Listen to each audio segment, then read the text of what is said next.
making selections in things like your 401ks and 403bs, 457s, the TSPs, all of those retirement accounts for decades. But now, when do you change your investment allocations before you go into retirement? Is it years before? Is it right as you go into retirement? Let's talk to a retirement income specialist. I am here with Brandon Massinburg of Massinburg Financial. All of those portfolios that we've been saving into for decades, what do we do with them, Brandon? Good question. So most people have, 401k, some people have 403bs, pension accounts, all these different types of accounts. Now, for one, I know most people have the set it and forget it mentality, and they just leave it at their old employer. Now, that can be a gift and a curse, but what I would suggest is make sure you roll it over to something that you control and have more options. And so you have more access to funds to grow that money. And oftentimes you'll see that the person who may be risk averse is in something 40% more risky than they thought they were. So I would just say, sit down with a professional. Let's go and get it rolled over to something that you can control and maximize your options. The changing of those investments in retirement, I mean, all of that is scary. How do I know if I've saved enough? Where do I put the money? But that's the thing. You are no longer at that workplace. So your suggestion is we should probably take that stuff with us. Even though a lot of folks are familiar with their custodian, they know their password, it's time to move on from the work. If we're no longer working there, we should bring it with us, right? Yeah, definitely. Yes, I know that's actually a real life situation. This guy did not want to move his accounts because he said that's where his passwords are memorized. He knows how to, work the little interface, and that's where he'd like to leave it because he was comfortable. Again, that's set it and forget it mentality. But again, by all means, if you want to maximize your options and maximize your retirement savings, of course, let's go ahead and bring that over, work with a professional, and we can see if we can get you in a better situation. And by the way, a lot of folks will say as well, it's at my employer, so it was, probably really low cost. Not necessarily. Sometimes 401ks are the same, if not even higher, than doing it on your own, rolling it over to your own IRA, because there are management costs of a 401k. There are management costs of the funds inside. Yeah. So it's also a good time to kind of evaluate your costs, right? Yeah, of course. And that's a great point, because most people don't really realize how much fees or costs their existing 401k actually costs them.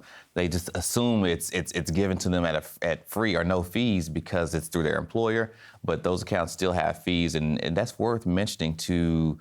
Let's do an assessment to get a cost analysis of where your investments are, and maybe rolling over or self-directing it may be a better option for you. I learned so much when I hear about your client stories. Yeah. Who is somebody who's come in recently who was wondering if they could retire? Can they do it? Do I have enough? Oh, yeah. I spoke to a client this week, a friend of mine's mom.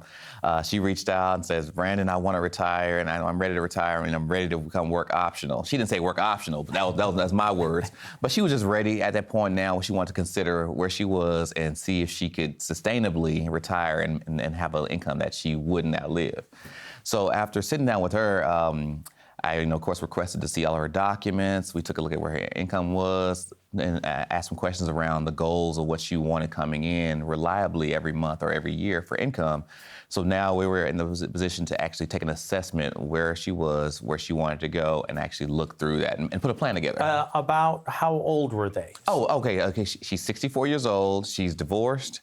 So retirement is pretty much on her. I mean, so she's in the workplace.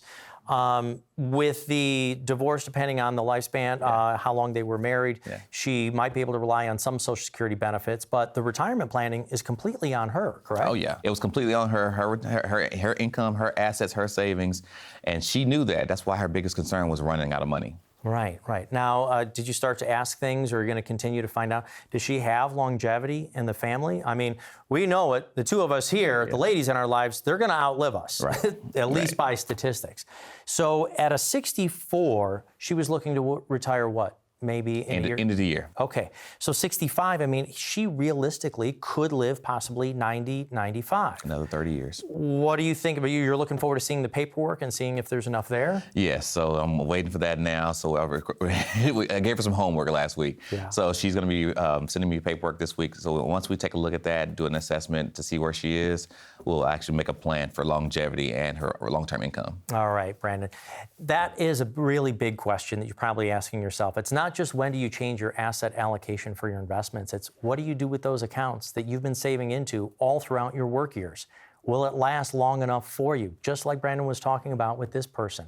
If you'd like to find out for yourself, you can schedule a time at the website below, massinburgfinancial.com, or you can call the phone number and set up your time so you can sit down with Brandon himself. Thanks for watching.